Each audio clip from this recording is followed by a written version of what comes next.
deuxième succès. Il avait gagné ici en 2005, notamment en catégorie reine. Et bien, 9 ans après, il est toujours là. Rossi est éternel, comme à Misano. Et ces derniers tours, déjà, ça va passer pour Lorenzo, qui a encore 2 secondes 4 d'avance sur Smith. Voyez l'écart entre les deux hommes, il faudrait vraiment un gros problème dans le dernier tour. Ça devrait passer, mais ça va pas être simple quand même, Rémi. Hein. Les écarts se resserrent. Et quand on voit le chrono de Jorge Lorenzo dans le dernier tour, 1:32.4 contre 1:31.2 pour Bradley Smith. Quelle belle manière de célébrer son 250e départ en catégorie reine pour Valentino Rossi que d'aller gagner à nouveau. C'est la 250e fois qu'il part en Grand Prix en MotoGP, c'est son 310e Grand Prix. Il va gagner alors qu'il y a la chute de Cal Crutchlow. Smith va aller sur la podium. Qu'est-ce que j'avais dit? La chute de Cal Crutchlow, c'est la déception dans l'équipe Ducati avec Daniele Romagnoli et l'épouse de Cal qui vient de tomber à son tour. Pour l'instant, ça ferait Lorenzo deuxième. Et Smith va signer, s'il reste sur zéro, encore un demi-tour. Bradley Smith pour Tech 3 va signer le premier podium de sa carrière et reprendre 16 points à Paul Espargaro au classement général.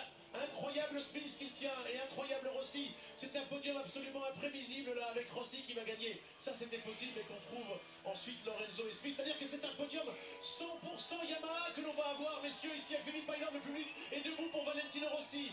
Rossi qui gagne pour la 108e fois de sa carrière. On a Bernard Anciot qui est sur le Belge. Ouais, la victoire de Valentino Rossi, la deuxième cette année.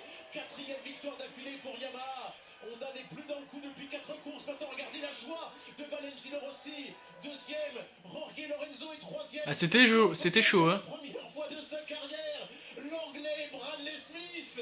Ouais, très belle course pour Gérard Vallet monté sur le muret. Alors ça, c'est énorme. Ouais, Tellement énorme. il est content. Et Valentino Rossi, hein, c'est monsieur expérience. Il a pris vraiment le rythme de la course très rapidement. Il a su remonter. Et ça se bat derrière pour les places d'honneur avec bien évidemment Barbera qui va prendre peut-être la 5e place dans son fait. Ce qu'il lui a mis. C'est bon, c'est au prédage. 5e Barbera, 6e Bautista, 7e Redding. Aoyama 8e.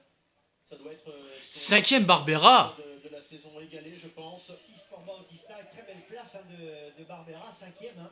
Et regardez, Bradley Smith, il est content. Hein. Bah, il peut l'être. Et on est député du côté de Paolo Cebatti, de Gigi Almeida. Il avait fait 8e à Aragon, à Oyama, de meilleur résultat de la saison égalée. Incroyable fin de course. Dovizioso 4e, donc qui finalement, encore une fois, avec l'expérience et la sagesse, termine à une très belle 4e place. C'est important ce que dit Christophe parce que effectivement Yannone est tombé. On a cru longtemps que Crutchlow faisait un exploit et on sait qu'il est très régulier, qu'il ne tombe quasiment jamais finalement. Les pilotes les plus sages s'en sortent là, avec Rossi, avec Dovizioso 4e. Surtout au niveau choix pneumatique, hein. Valentino a fait de très très bons choix. On sait que Jorge Lorenzo a pris le pneu extra soft. 250e Grand Prix pour Valentino Rossi. 6e fois qu'il gagne. Et la dernière fois c'était quand même il y a 9 ans et ça remonte à un bail. Sa première victoire en catégorie reine ici c'était en 2001, souvenez-vous, il y a 13 ans après, il gagne encore au plus haut niveau. Incroyable Rossi, Christophe Guyot. Incroyable, c'était son 250e Grand Prix en catégorie reine. Et on est à 6 victoires pour... Il perd l'avant. Oh le con. 8 victoires tout confondu. Ils sont tous tombés là, c'est abusé. Hein. Et c'est en 250 qui détient également ici à Philippe Island. Même type de chute, hein. Il aurait peut-être dû réduire un petit peu la vitesse dans le dernier tour. Crutchlow, il avait un léger avantage. Alors on a vu Paul Espargaro tomber au même endroit, c'était pas simple. Comme on vous l'a dit, le choix pneumatique était très important. On a vu que certains pilotes ont osé, ont essayé de faire des choix différents. Et finalement, ça n'a pas marché, on n'a pas pu garder le même rythme du début jusqu'à la fin. Quel champion Valentino Rossi, regardez-le dans les bras de Bernard Anciot, de toute son équipe technique, 250e Grand Prix, sous l'œil de Chris Vermeulen là, qui va l'interviewer dans quelques instants. Il saute à la Marquez. Marquez n'y est plus, hein. C'est